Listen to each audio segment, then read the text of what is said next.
Hi, I'm going to read Pinkalicious Fairy House. It was spring, my favorite season. I love how the sky looks like cotton candy at sunset. Every spring, our garden comes alive with blossoms of every color. I know why our garden is so beautiful. It's because of the fairies. Fairies come to our yard and sprinkle fairy dust to make the plants grow. I have never seen them, but I know they are real. I can see sparkles outside my window. This spring, I had a plan. I would see the fairies.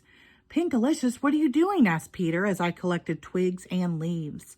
I'm making a house for the fairies to live in. Then they can live in our garden, and we will be able to see them, I said. I want to see them too. Let me help, said Peter. He brought out his shell collection. Let's build the house here in the garden, I said. Fairies are sure to come this way. Piece by piece, we built a little house. I wove buttercups around the door. Peter made a pathway with his shells. Soon we had a cozy home for the fairies. I couldn't wait for them to come. Every day I watched the house from my swing. I made a pond, a boat, and even a slide for the fairies to find. But the fairies did not come. When Peter saw how sad I looked, he said, "Cheer up, the pink flower buds are blooming." But I wanted to see the fairies. Suddenly I had an idea. Maybe the fairies only come out at night, I said. Maybe they only sprinkle fairy dust by moonlight. I told Mommy and Daddy what I wanted to do. They let Peter and me camp out and keep watch for the fairies. That evening, Peter and I spread out our sleeping bags. I left the fairies a sweet snack of honeysuckle and berries. "Do you think they will come?" asked Peter. "Yes," I said, and added in a whisper, "I really, really hope so." We told each other stories until Peter fell asleep.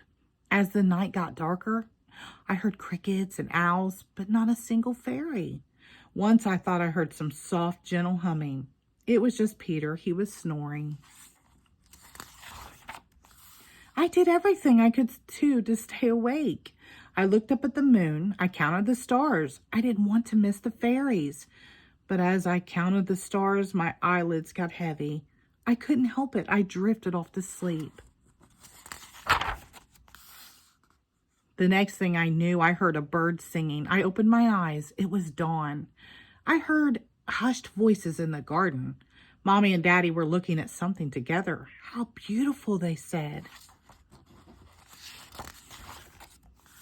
As I stretched, a sweet smell filled the air.